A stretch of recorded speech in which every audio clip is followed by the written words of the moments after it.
from megsbookquery.com.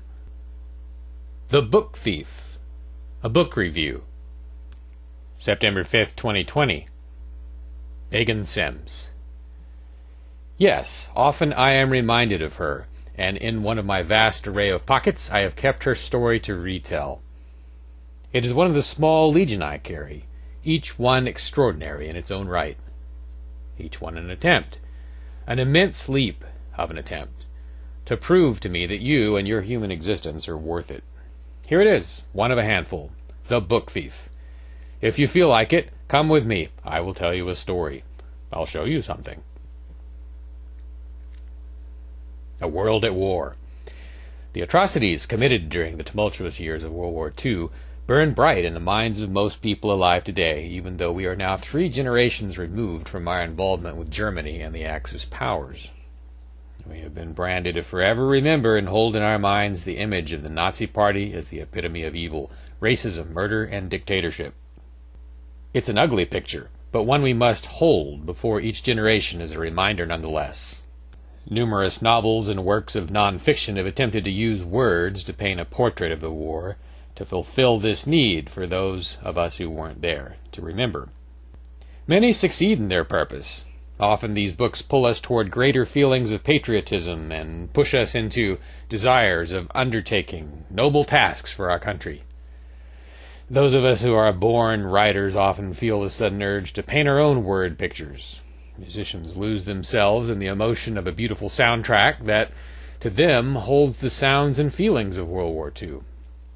Actors and producers take their time in bringing our favorite stories of heroism to the big screen.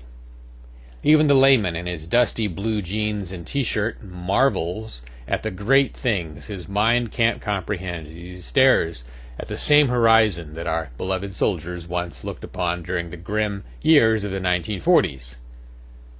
All this to say, we have heard the stories of World War II, told from the perspectives of hundreds of thousands of authors, journalists, soldiers, generals, doctors, medics, and more. And yet, have you ever heard the details of World War II from the perspective of death? Death was in high demand. To say that Germany worked hard to keep death busy and his job secure would be a gross understatement of the horrific details. In fact, Death himself would readily admit that he is tired, worn out, and stretched thin over far too many graves after carrying so many souls into the afterlife. What would cause Death to take the time to share his perspective with a civilization that spends all its time trying to evade, elude, and altogether ignore him? First, he can't blame you for avoiding him. There are many who call to him that he cannot yet take away, and many who run from him who end up in his arms so quickly. It is a life of quiet labor, yet all souls will one day succumb to his gentle pull, whether or not they acknowledge his work. Anyone who would have a job so grim and disheartening would understand the pure grief and loathing that emanates from those who are left behind in the wake of death's stench. Second, extraordinary times affect us in various ways. Even death can't help but be moved by the plight of simple people found in the way of the Nazi juggernaut. Death responded naturally, as many of us do, by writing. Introducing Liesl Meminger, possibly pronounced Meminger, possibly pronounced Liesl. What color was the sky when your brother died? Do you remember? You might not, but death does. Death notes the colors of each soul's passing. Liesl Meminger's brother passed on in a blur of blinding white snow while aboard a train bound for Malching, Germany. Liesl can't forget it. Neither can death, for a reason beyond color. Liesl stole a book. No one but death noticed. When your world comes crashing in on you from 1,000 angles, how do you cope? Probably not with book thieving, but that's what Liesl did. It began that horrible day when her brother died and her mother left her with strangers.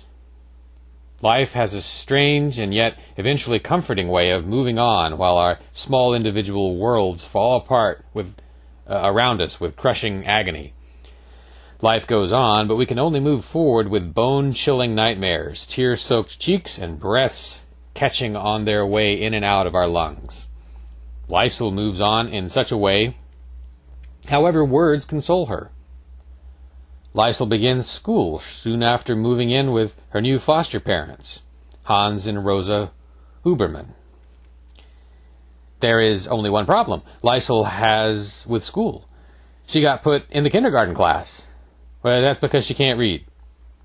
When you can't read, and you also can't make it past midnight without waking in dread of the nightmare you barely survived moments ago, what do? Read The Grave Digger's Handbook with your foster papa in the wee hours of the blackest night. Slowly but surely, Lysol begins to read and also adjust to the new normal in mulching. She quickly meets Rudy, the kid on the block who idolizes Jesse Owens. In fact, they say this boy Rudy painted himself black with charcoal and ran in pitch dark, just because he wanted to be like Jesse Owens. Imagine yourself as a young German boy in the 1940s who has made Jesse Owens into a god. Now imagine Herr Fuhrer and his stiff refusal to acknowledge Owens in the Olympic Games. Perhaps this is for us a foreshadowing of darkly depressing days in Rudy's future. Introducing a new perspective. Jews are outcasts and criminals, lesser beings who deserve nothing better than to be paraded half naked and completely starving on the streets of the Nazi regime. Well, what do you do when one shows up in your basement? What then? Lysol recognizes quickly that she has something in common with Jews. She, as they say, appears to be she, as well as they, appear to be human. Strange that Hitler would take such great pains to render the reputation of Jews as butchery, thievery, and mockery of the German race.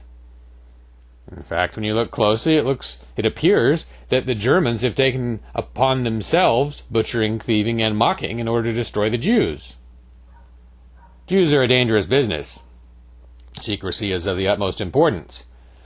Lysol and the Hubermans now have a target on their back. They fight every day to keep that target hidden from friends, family, from neighbors, from Hitler. A story of full colors. The Book Thief is well written. That is the short version of this book review. To get more in-depth, there are some things we have to deal with, even though it's a good book overall. Language can be colorful, and let me tell you, it is quite colorful in this novel. Rosa Huberman has the dirtiest mouth that side of the Atlantic Ocean. Lysol and her friend Rudy, too, quickly began to use language and use it often. It's almost always directed at individuals, and it is meant to be insulting most of the time, while other times it's merely teasing in nature. On the bright side, the cuss words used are in German from their second usage on. However, that just helps the reader justify its use. Language is not really acceptable for Christians. Ever. Reading it, hearing it, seeing it, it all leads to saying it. For those who are beset with struggles involving bad language, it wouldn't be wrong to skip this book entirely and pick up a cleaner option.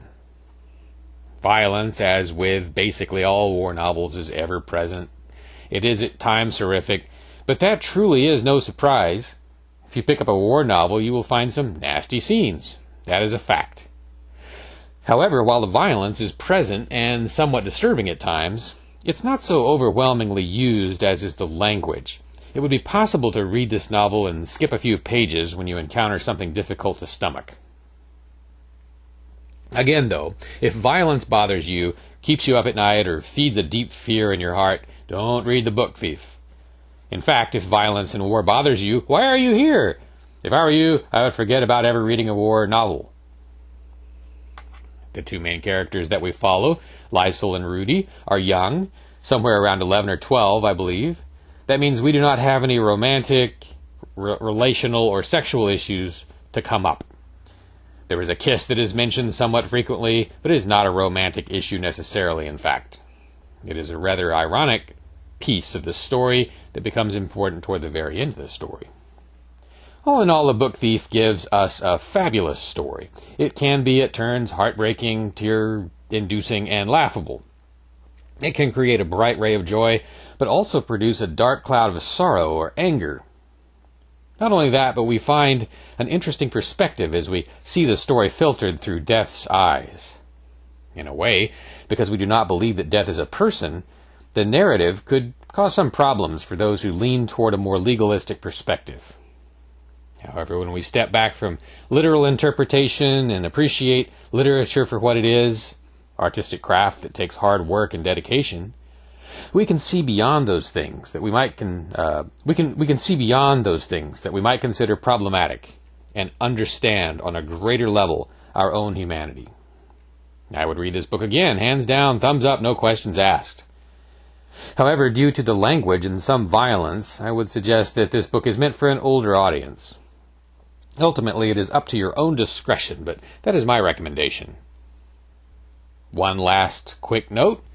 I read this book because I wanted to watch the movie. So look for a movie review of The Book Thief in the near future. Until the next book, smiley face. End of quote. From Megan Sims. megsbookquery.com